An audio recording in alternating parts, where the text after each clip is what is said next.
Não estou aparecendo, tá? Então vocês só estão me escutando.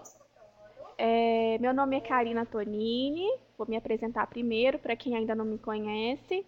Eu sou professora do Departamento de Medicina Social da Universidade Federal do Espírito Santo e estou coordenadora do Teleeducação do Telesaúde Espírito Santo. Primeiramente, eu gostaria de agradecer a presença de vocês, agradecer a participação de vocês hoje na nossa webconferência. Gostaria de lembrá-los que essa webconferência ela será gravada, né? Então, daqui a alguns dias, ela estará disponível no site do Telesaúde Espírito Santo, no link vídeos. Então, divulguem essa informação, né? Porque muitos colegas não puderam estar conosco hoje. Outra coisa, é muito importante que vocês preencham esses dados de vocês, as informações, né, o nome, o município, a categoria profissional, a unidade de saúde, equipe que vocês atuam, lá nessa caixinha ao lado direito inferior da tela, tá? Eu sei que alguns de vocês estão com mais pessoas em um ponto, então é importante descrever as informações de cada um, tá ok? Então, hoje, a nossa palestra de hoje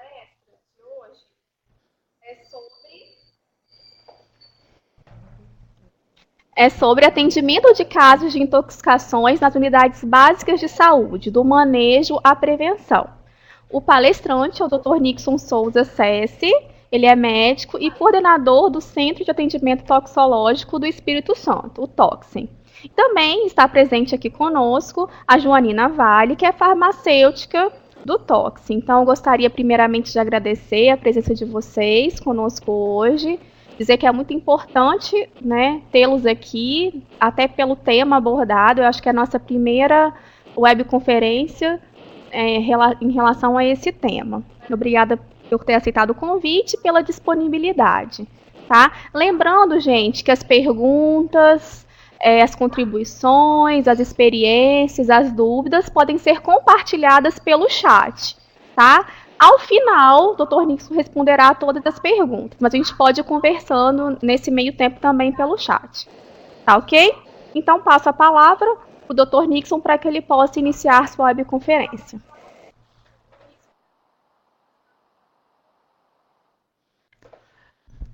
Boa tarde a todos.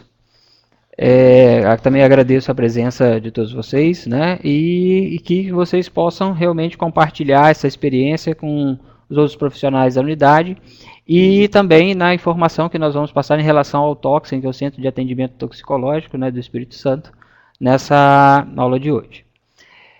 Inicialmente, nós vamos apresentar então o que é o Toxin, né? O Toxin é o Centro de Atendimento Toxicológico, é um serviço da Secretaria de Estado da Saúde, funciona no Hospital Infantil Nossa Senhora da Glória, né, em Vitória, e é uma equipe que funciona, né, 24 horas por dia, 7 dias da semana. Todos os dias que vocês ligarem para lá, vai ter sempre um médico de plantão, né? E nós temos na nossa equipe também, que vocês podem ver acima, nós temos psicólogo, nós temos enfermeiro, farmacêutico, administrativos, e ainda contamos com estágio, né? Um serviço de mais ou menos aí 22 anos. Nós contamos aí com um estágio de acadêmicos, são 21 acadêmicos de medicina, farmácia e enfermagem, e além do estágio Jovens Valores. Né, o Toxin é um serviço que ele atende por telefone os profissionais de saúde, né, de todo o estado, e também alguém que ligar de outro lugar do Brasil, e também atende a população, né, em geral. É um serviço 0800, que nós vamos depois passar o telefone para vocês. Né, vocês veem à esquerda do vídeo, né, a imagem lá do Toxin na nossa sala de atendimento. Então vocês veem os nossos estagiários e a médica de plantão. Nós temos também um serviço de atendimento toxicológico, ou psicológico, que é o serviço de apoio àquelas pessoas que tentam suicídio com produtos tóxicos. Então, toda vez que uma pessoa liga e notifica esse caso, né, para o Toxin, a gente sempre oferece um serviço gratuito. A pessoa pode agendar o melhor dia, o melhor horário, né, e se deslocar até o hospital infantil, até lá o Toxin, para fazer os primeiros atendimentos. Depois do primeiro atendimento, a psicóloga vai referenciar, né, para a unidade de saúde mais próxima do domicílio do paciente. O Toxin também, além desse atendimento telefônico, né, e psicológico, a gente tem como outras missões, que é o treinamento dos profissionais de saúde do Estado, né, nos vários agentes, nos vários agravos dentro da toxicologia, né, vocês vão poder ver à direita, foi o nosso 11º curso de atualização em toxicologia, que aconteceu agora em setembro, e abaixo a capacitação que nós fizemos de animais peçonhentos na Regional de São Mateus, em junho deste ano. Nós temos como missão também, né, a prevenção, não só nós vamos querer tratar, mas queremos também prevenir as intoxicações. Nós contamos com a Semana Estadual de Prevenção de Acidentes, né, tóxicos, que geralmente ocorre lá para o mês de abril, mês de maio, e também participamos de eventos, né, comunitários, bem como palestras nos serviços como atenção primária das unidades de saúde, escolas, né, reuniões comunitárias, e essas palestras e essas prevenções elas são agendadas, né, previamente através do contato com o e-mail do Toxem. E para a gente falar um pouco da nossa realidade no estado, da parte das intoxicações, né, vou apresentar para vocês a nossa epidemiologia, né, de 2013, e o Toxem então compila dados dos nossos atendimentos telefônicos, das notificações que vocês fazem através do SINAM de animais peçonhentos e de intoxicação exógena, além dos dados que nós estávamos coletando através do projeto Busca Ativa. Vocês podem perceber que nessa tabela nós tivemos, né, são dados somente do estado do Espírito Santo, foram 17.543 casos, né, de intoxicações, de exposições a produtos tóxicos em 2013, sendo a grande maioria de exposições com humanos, apesar também de nós atendermos casos e orientarmos os casos também com animais e os atendimentos somente para informação. Então é um serviço que não necessariamente a pessoa tem que se expor a um produto, mas se ela quiser ligar para poder saber a informação daquele produto, sobre riscos à saúde humana e animal, também é um serviço que nós estamos à disposição. Vocês podem observar, dentre os agentes, que o mais prevalente em 2013 foram os acidentes com animais peçonhentos, mais ou menos 31,9%, e depois, em segundo lugar, vem os medicamentos, com 28,7%. São dois agentes extremamente importantes, né, que nós vamos tentar abordar um pouco hoje nessa aula, além de que nós vamos falar também de domes sanitários, né, que dá em torno de 6,2%, e falar para vocês um pouco também dos outros animais peçonhentos que vocês vão ver, porque o enfoque é tentar trazer para vocês a toxicologia que vocês podem ver e tem uma resolutividade dentro da atenção primária. Aqui é só para mostrar para vocês, né, a participação dos profissionais de saúde no atendimento do Toxem. Esse total é o atendimento telefônico, né, que nós registramos. O profissional de saúde ele representa a nossa grande parcela de solicitação, né, a solicitação médica em torno de 53%, outros profissionais de saúde em torno de 7,9%. E a gente tem uma população que a gente, né, um público-alvo que a gente gostaria muito de atingir, que é a população em geral, que a gente observa aí que a gente fica em torno de 12%, quase 13%, e é um número, né, um percentual muito baixo pelo que o serviço pode oferecer. Né? Então, a nossa intenção para os agentes comunitários de saúde que possam divulgar, né, o Toxem, o telefone do Toxem, porque a pessoa pode ligar do telefone fixo, telefone celular, né, de qualquer lugar do estado do Espírito Santo e conseguir a informação mesmo antes de procurar um serviço de saúde. Em relação aos agentes, né, que nós observamos nessas notificações de 2013, a gente observa aqui que tem dois picos, né, a gente observa dois picos de frequência. Um na idade de 1 a 4 anos e outro na população de 20 a 29 anos. O que a gente observa? O medicamento ele é mais prevalente na faixa etária pediátrica, ou seja, nas crianças, e ele fica em segundo lugar nos adultos. Já os animais peçonhentos, né, que no geral ele é o primeiro colocado no estado, ele apresenta lá como terceiro responsável pelos acidentes, né, nas crianças, principalmente de 1 a 4 anos, mas depois ele é o principal responsável pelas exposições tóxicas nos adultos, principalmente na faixa etária lá de 20 a 29 anos. Tá? Então é importante a gente observar também que a participação dos acidentes com animais peçonhentos, ele vai crescendo da faixa etária pediátrica até atingir a faixa etária, né, dos adultos. Em azul, também na linha azul, vocês vão perceber, né, a participação dos domes sanitários, que é o segundo colocado ali nos agentes entre as crianças, e que ele realmente não tem tanta participação nos adultos, mas ele é o grande responsável pelas exposições tóxicas nas crianças. Intoxicação alimentar a gente observa que é muito frequente em ambos os grupos, né? E o adulto tem o seu terceiro colocado ali, as drogas de abuso, como produtos tóxicos de grande frequência. Os animais peçonhentos, né, no nosso estado mais prevalentes, a gente observa aqui que o escorpião ganha disparadamente. São 46% dos nossos registros, né, principalmente aí são os dados do Sinan de animais peçonhentos, 46% por escorpião, 20% pelas cobras, né, serpentes, 24% de outros animais peçonhentos e 10% somente de aranhas.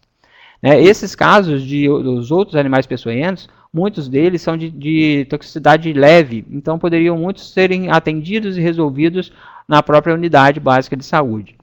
Os casos realmente de cobras peçonhentas, então os animais peçonhentos que exigem soro, realmente eles precisam ser referenciados para os hospitais de referência do município. Aqui é uma tabela onde a gente vai mostrar para vocês, né, a relação dos agentes com as regiões de saúde. Né? Vocês vão observar que existe uma diferença, né, do agente mais prevalente, né, de acordo com a região. Se vocês observarem, o medicamento é o agente mais prevalente dentro da região metropolitana, né, que pertence então à capital, né, Vitória, Vila Velha, Serra, Cariacica, né, e bem como a região sul. Já a região central, né, a regional Colatina e a região norte, que pega aí, né, a regional São Mateus, o mais prevalente realmente vai ser o acidente com o escorpião, e se a gente for somar os animais peçonhentos, a gente observa que ele vai ser o grande responsável por esses tipos de notificações. E é interessante também mostrar para vocês, né, a questão da como que a gente faz a avaliação desses casos.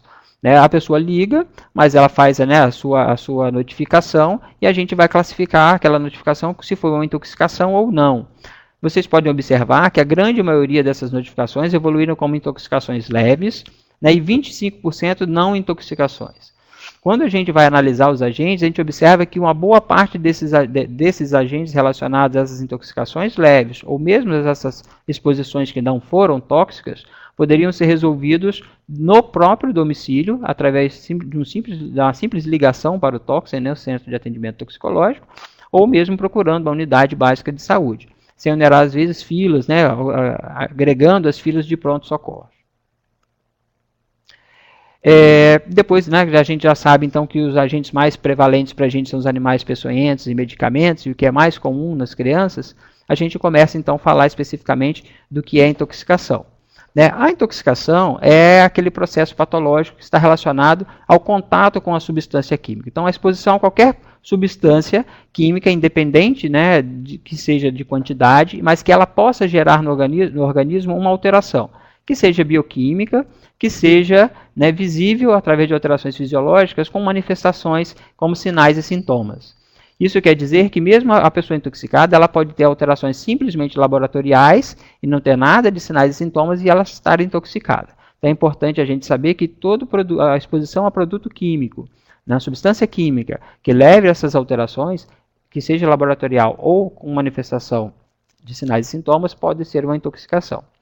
E essas exposições podem ser uma única vez, né, que são chamadas de exposições agudas, ou várias vezes, repetidas vezes, que são as exposições crônicas, como acontecem, né, com aqueles agricultores que usam, como a figura aí mostra, que usam os agrotóxicos, né, sem os equipamentos de proteção individual. Você observa que esse senhor aí não usa máscara, não usa óculos, não usa gorro, né, ele tem um chapéuzinho, mas ele não usa o avental impermeável, né, então ele não tem nenhum equipamento de proteção. Ele seria, então, um forte candidato a uma intoxicação crônica por um agrotóxico.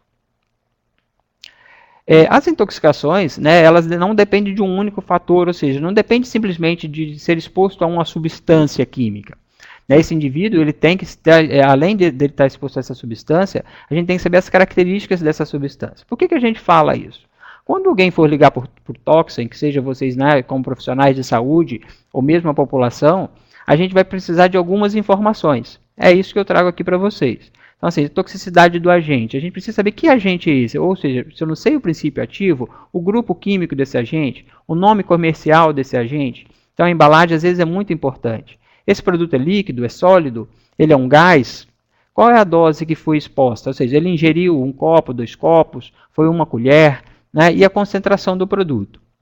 O tempo de exposição é um outro fator importante. Então, às vezes, o paciente procura a unidade de saúde com 30 minutos, né, da exposição, com 1 hora. Tem gente que chega com 4 horas depois. Isso importa na intoxicação? Claro que importa. Esse tempo vai determinar muito, é muito importante, às vezes, para a absorção do produto. Quanto mais precoce a gente consegue interromper a exposição, às vezes a gente consegue diminuir a absorção do produto, né? E isso, é claro, que vai influenciar na evolução final do paciente.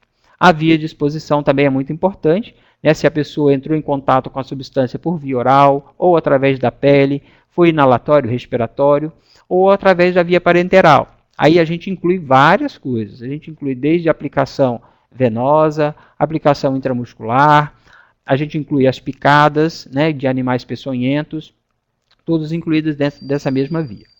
Circunstância é importante? Sim, é muito importante para a gente. O que a gente observa? As exposições que são com produtos, mas que são acidentais, ou seja, aquelas que não têm nenhuma intenção, como às vezes ocorre nas crianças, geralmente são acidentes leves, né, porque a quantidade é menor, né, a gente consegue, às vezes, atender com um tempo mais curto. É diferente, às vezes, da tentativa de suicídio, que a pessoa, às vezes, planeja aquela tentativa. Então, ela procura um produto mais tóxico, ela ingere uma quantidade maior, né, às vezes ela não avisa ninguém, então, ou seja, ela consegue, às vezes, sumir com rótulo, com cartelas, né, com frascos. Isso dificulta o atendimento, dificulta a identificação do agente e mesmo a gente dificulta o socorro do paciente. Quanto mais tempo então exposto, quanto maior a toxicidade do agente, às vezes mais grave vai ser a intoxicação. E por último, são fatores inerentes ao indivíduo, que seria a idade, né, comorbidades, são doenças prévias que o paciente possa ter, e a suscetibilidade individual. Isso serve muito para quê? Essa suscetibilidade individual, ou seja, a característica própria daquele indivíduo. Serve muito para reações para medicamentos, né, reações, às vezes, a picadas, como a picada de abelha, evoluindo com choque anafilático, seria um dos exemplos. E é uma forma aqui que a gente tenta trazer para vocês quando que vocês vão suspeitar que o indivíduo esteja intoxicado. Existem várias formas, né, não é tão fácil, e a gente às vezes gasta um certo tempo, mas a gente sempre traz para vocês o seguinte: o indivíduo que inicialmente ele estava bem, ou seja, previamente rígido, e de uma hora para outra ele passa a ter alguma manifestação, né, algum sinal ou sintoma, ali tem alguma coisa errada. Ele pode ser um forte candidato a ter uma intoxicação. Aí a gente tem que passar a investigar. Pacientes que estão envolvidos com acidentes onde tenham fumaças ou gases, né, porque a gente sabe que algumas fumaças, alguns gases são tóxicos. Então, a circunstância com que a vítima foi socorrida pode dar ideia para a gente se ela tem um risco de ser intoxicada ou não. As emergências que têm sintomatologia que são meio estranhas, que não faz muito sentido na hora do atendimento, também é uma boa dica. E por fim, é o que a gente chama de síndrome tóxica. O que seria uma síndrome? A síndrome é um conjunto de sinais e sintomas.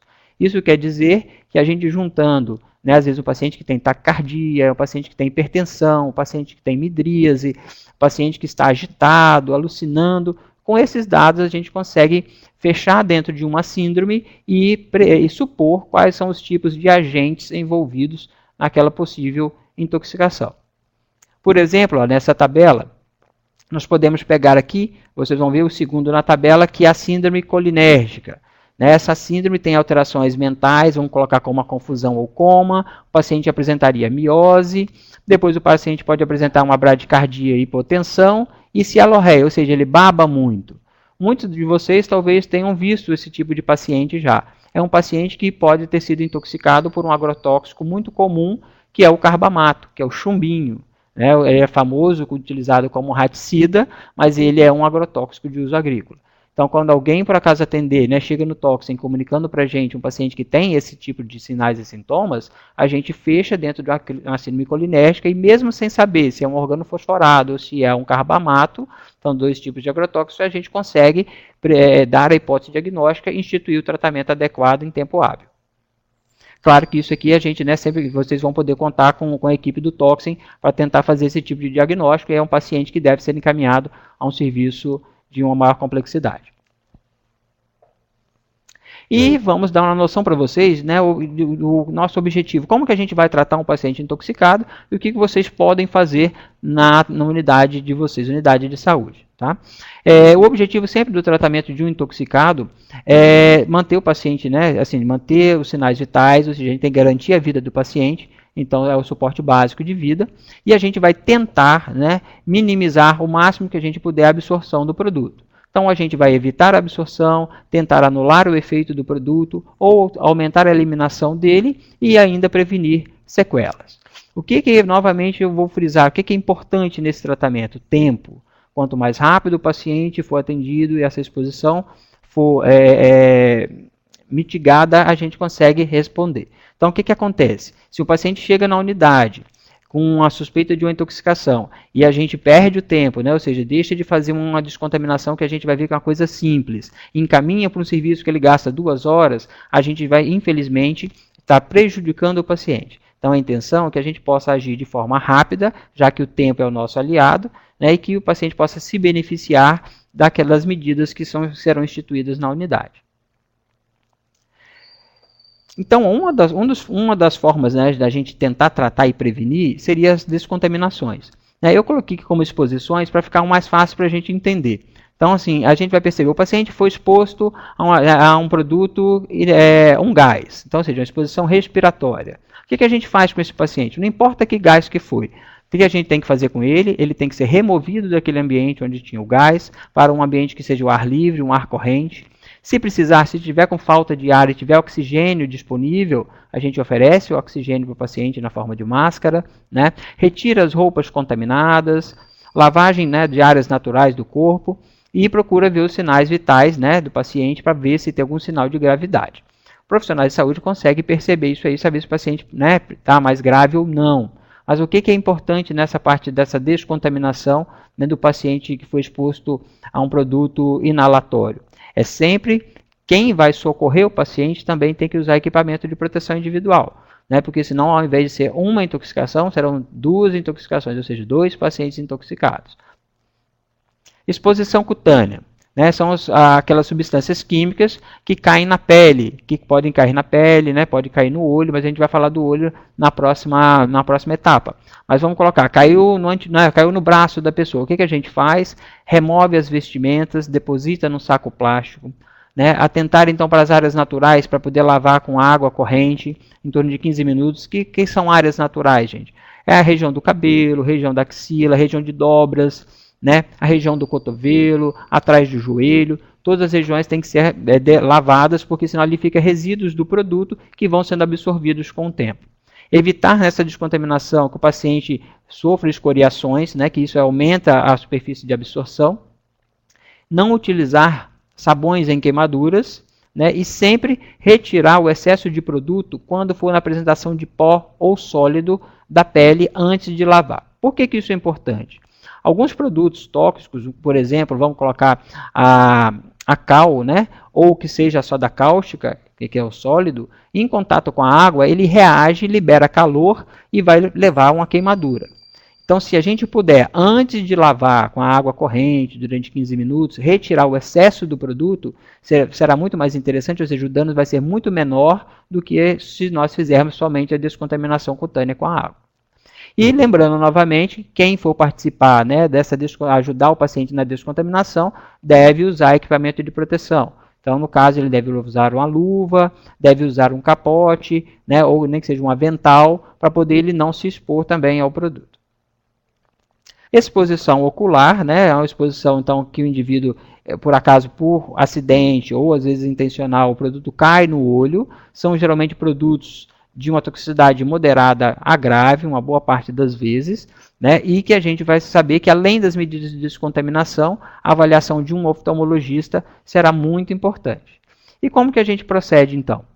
Primeiro, lembrando que o paciente, né, a gente vai lavar, mesmo que tenha caído nos 2 olhos, sempre vai ser um olho por vez, né? A gente sempre vai lavar da região medial, né, próximo ao nariz, da região medial para a região lateral. O que é interessante? Coloca o paciente inclinado um pouquinho para a lateral, para que na hora de fazer a descontaminação do olho, não contamine o contralateral. visto naquele paciente, né, que esteja com um olho só contaminado. Mas se a gente coloca isso no processo de trabalho, a gente nunca erra. Então, o paciente mais lateralizado e lavando sempre da medial para lateral.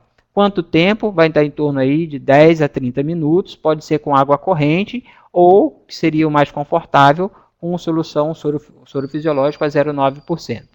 Eversão de pálpebra seria, né, às vezes não é fácil de fazer, mas é adequado.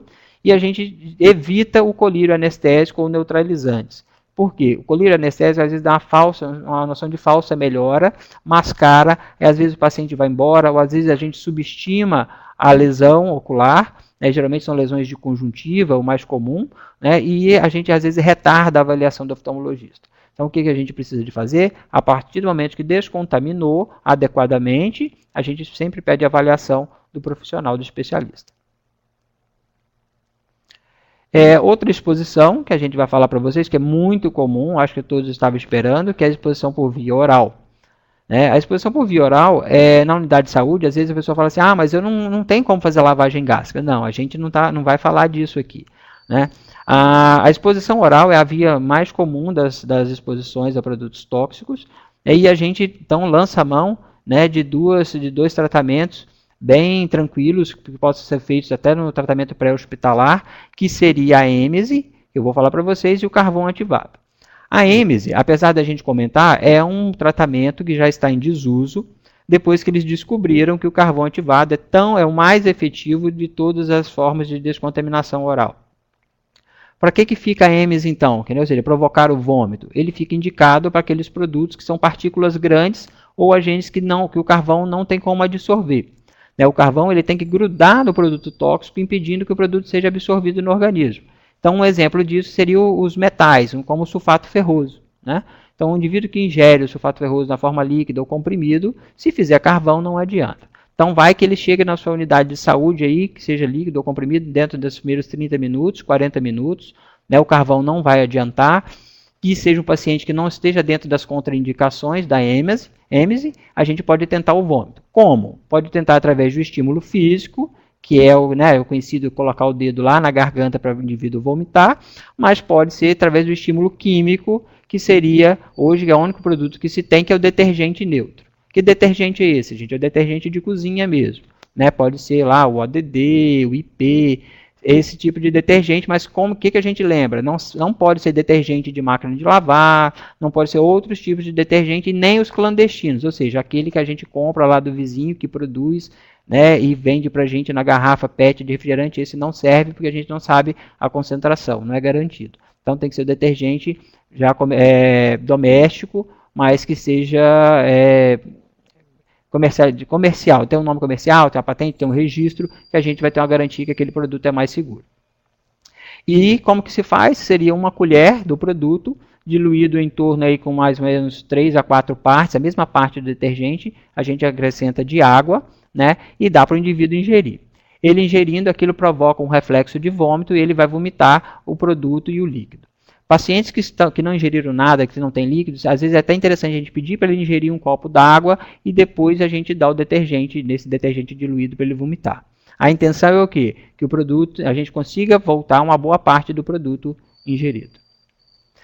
Para quem que não serve a êmese? A gente não pode indicar a êmese para crianças menores de 6 meses, pacientes que estejam sonolentos ou com de sonolência, coma, é contraindicado, pacientes que sejam em convulsão ou pacientes agitados, ou seja, que não sejam colaborativos no atendimento, e pacientes que ingeriram produtos cáusticos, soda cáustica, amônia, outros tipos de ácidos ou mesmo derivados do petróleo. Aí vem o óleo diesel e outros derivados. E o nosso carro-chefe seria o carvão ativado. Né? O carvão ativado, então, ele é um produto que é o produto nosso mais indicado. Ele, dentro dos 30 minutos, quando administrado, ele recupera aí, 89% do produto tóxico e ele consegue reduzir a absorção em 37% dentro da primeira hora.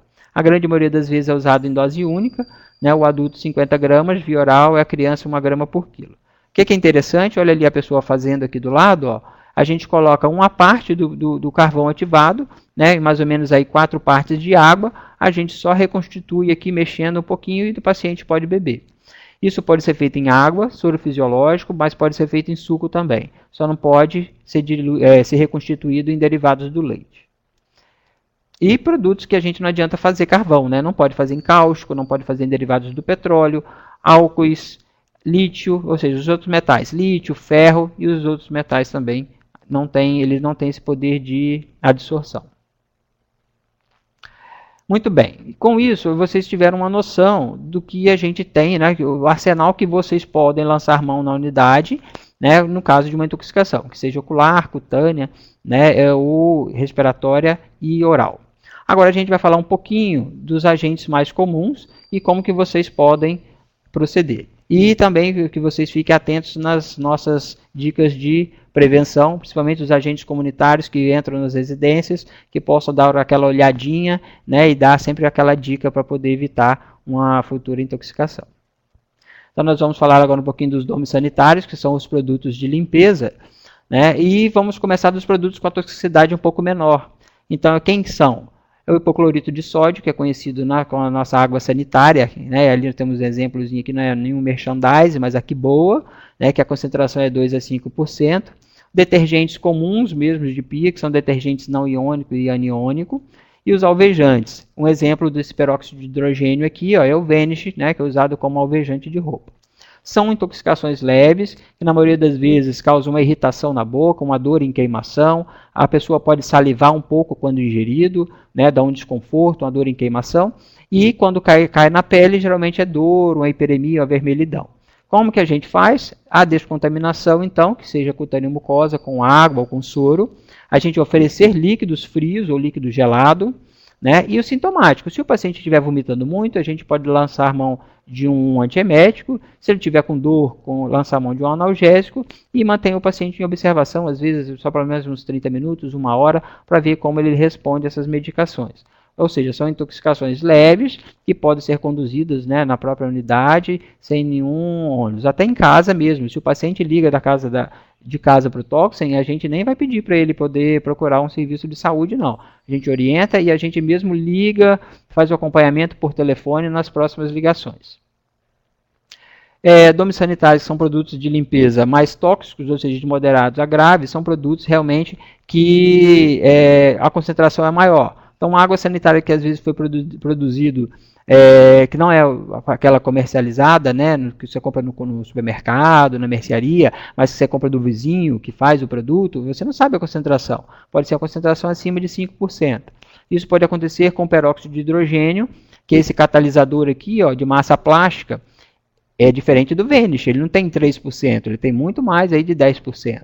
Né? Detergentes catiônicos, que são derivados de amônia, entra aqui também os amaciantes de roupa e alguns cáusticos fortes, que são bases fortes, que é a soda cáustica, e ácidos fortes, como o fluido de bateria, também a gente deve lembrar e incluir dentro desse grupo aqui. Como que a gente deve conduzir, então? Olha para vocês verem o que acontece.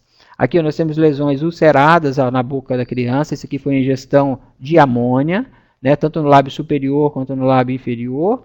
Na língua a gente pode observar aqui, ó, essa parte branca da língua, isso aqui é o tecido que já foi necrosado. Então, aqui é um processo inicial, então, de necrose da mucosa superficial da língua. Aqui, ó, né, isso foi uma amônia. Do outro lado, à direita, vocês vão observar um edema de lábio importante, né, regiões aqui também já, ó, necrosadas do lábio.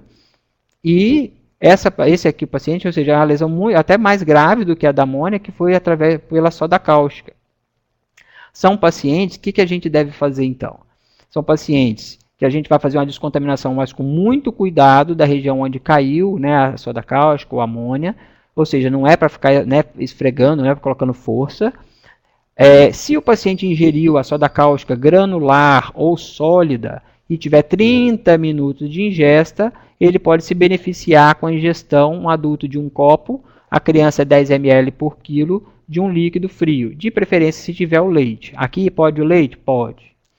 Tem situações que não vai poder.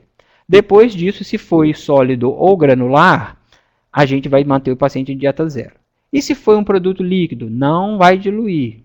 viu? Só se for sólido ou granular. Então, mantenha o paciente em dieta zero e a gente vai encaminhar esse paciente, se puder fazer um sintomático, um analgésico na unidade de saúde, e o paciente deve ser referenciado para o hospital de referência mais próximo, que possa ter endoscopia, que deve ser realizada de 12 a 48 horas. Então, o atendimento inicial na unidade de saúde, né, ele vai até nosso atendimento da analgesia, da descontaminação e da diluição quando é granular ou sólido. Pode provocar êmese? Não pode, a contraindicação, bem como a realização do carvão ativado e a lavagem gástrica.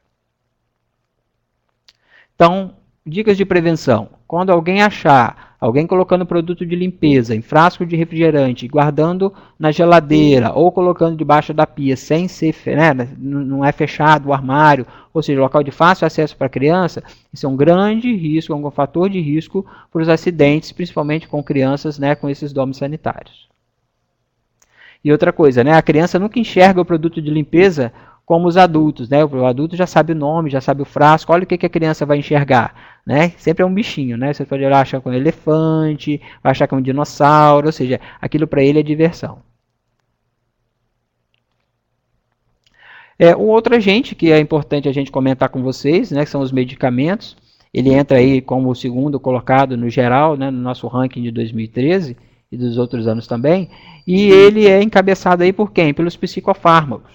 Então a gente chama atenção, né, porque esses pacientes geralmente eles pegam esses medicamentos na unidade básica e o farmacêutico faz a dispensação e ainda faz a orientação, né, mas para os agentes comunitários terem atenção também nas residências de como que está sendo feito o controle ou uso desses medicamentos, onde eles estão sendo acondicionados, guardados, né, porque vocês podem observar que eles são responsáveis aí por 42,8%, né, dessas notificações em 2013.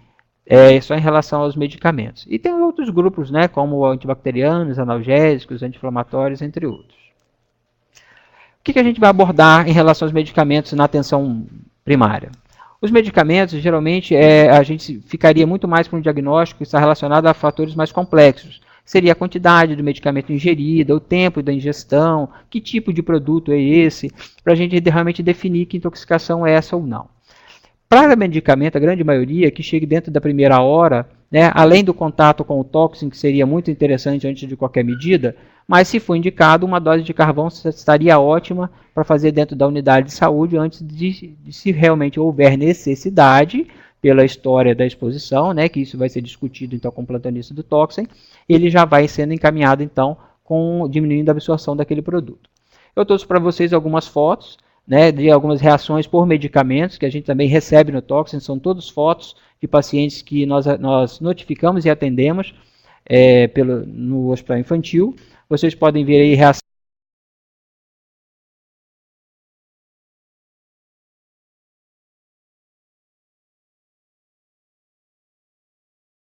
cariforme ao ibuprofeno, um analgésico antitérmico bastante comum no nosso dia a dia.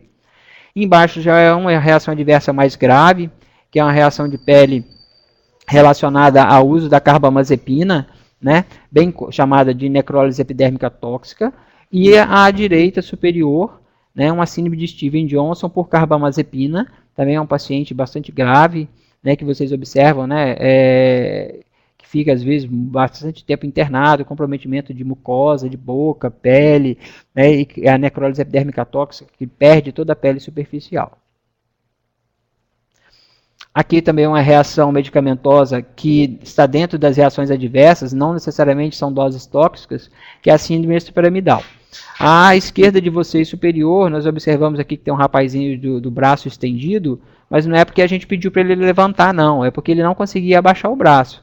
Isso aqui é um tipo de parkinsonismo, é uma catatonia, que a posição que você colocar esse rapazinho, ele fica. Isso foi porque por ingestão de bromoprida na gastroenterite. Então, ou seja, a dose habitual, a dose terapêutica. Né? Embaixo nós temos um paciente que ele apresenta uma distonia, que aconteceu pela ingesta de haloperidol, que é o Aldol, né? Onde o paciente ele tem o que? Alterações, ele não consegue fechar a boca, ele não consegue deglutir saliva. Então ele vai babar muito, né? Ele às vezes vai ter dor, ou seja, o trismo, porque ele tem uma contração muito importante da musculatura do masseter. Esses pacientes também costumam apresentar olhar fixo, uma crise oculógera, que é outro tipo de distonia, né? Vocês estão vendo aqui na foto à direita inferior à direita, e superior à direita nós temos a mesma paciente com esse torcicolo que a gente chama de opistótono, ou seja, ela faz a contratura da musculatura cervical involuntária, ou seja, isso aqui é involuntário além de causar muita dor. Existe tratamento? Existe antídoto para isso, mas para isso, né, o paciente tem que ser diagnosticado e encaminhado a um serviço de pronto atendimento ou mesmo a um hospital. E, novamente, as nossas prevenções, né? Como em relação aos medicamentos, a gente nunca deve fazer automedicação, sempre procurar um profissional de saúde adequado para poder fazer o diagnóstico, a prescrição do medicamento mais adequado. Sempre comprar medicamento com receita. Lembrando que quem faz visita novamente às residências, que o medicamento deve ser guardado separadamente, nunca deve ser guardado com alimento ou produtos de limpeza.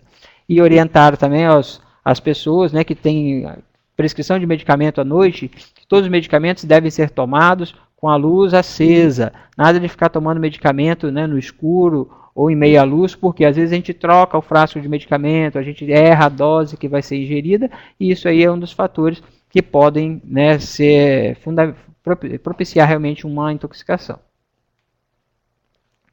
Um outro grupo que eu gostaria de falar com vocês, né? Então, assim, vocês estão percebendo que eu direcionei mais para o que vocês podem atuar na atenção primária. Né? Algumas intoxicações por plantas, são a grande maioria plantas ornamentais que estão dentro das casas. Se bobear, está lá ornamentando a unidade de saúde de vocês. Né? Que esse grupo aqui, por exemplo, ele causa irritação de pele e mucosa. Então, nós temos o Comigo Ninguém Pode, o tinhorão, né, dentro de várias espécies, a taioba, o copo de leite, filodendro, cheflera e a buchinha paulista. O que acontece? Essas plantas elas possuem como se fossem agulhas nas folhas, que chama-se ráfides de oxalato de cálcio. Essas ráfides de oxalato de cálcio, quando elas penetram na mucosa da boca ou mesmo na pele, elas causam a irritação. E essa irritação que leva, então,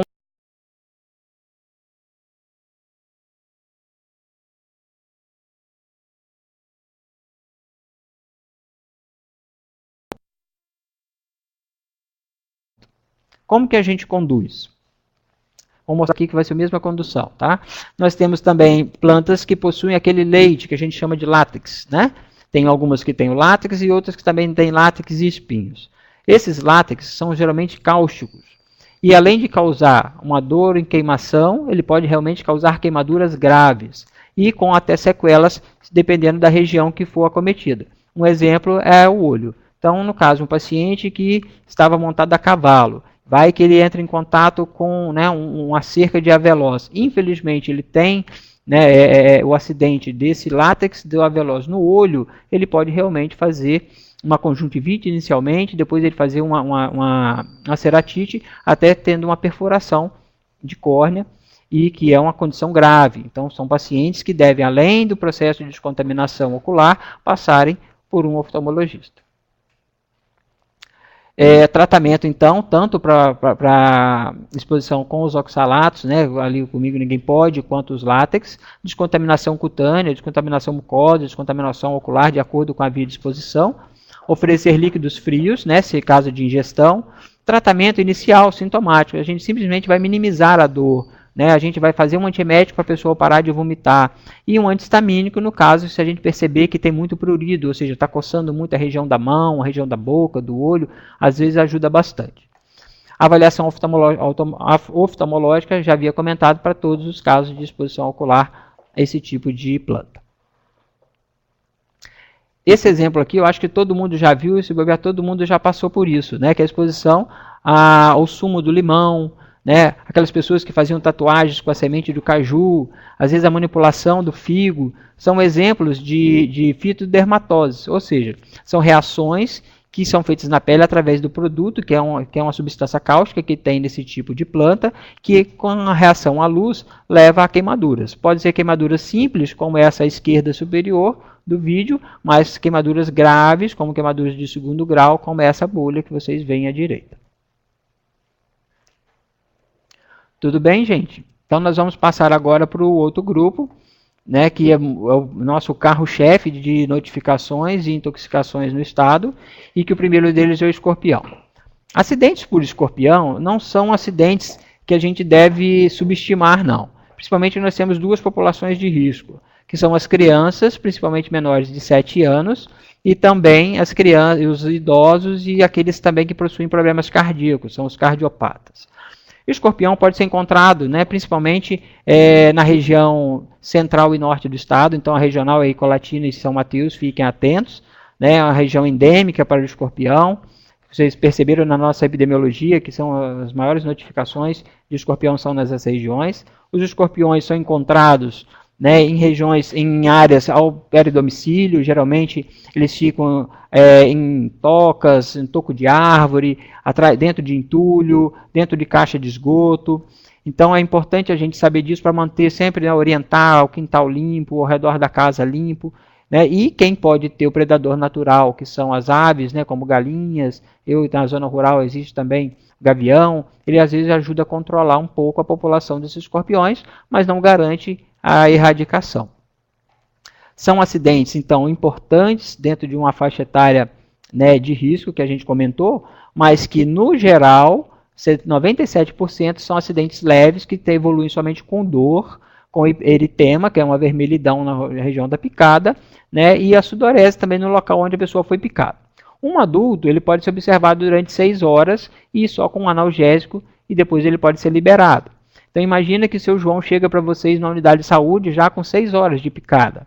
A gente precisa de encaminhar o seu João para um hospital ou para pronto atendimento, já que ele só vai ter então dor, hiperemia, eritema e sudorese no local? Não, não precisa.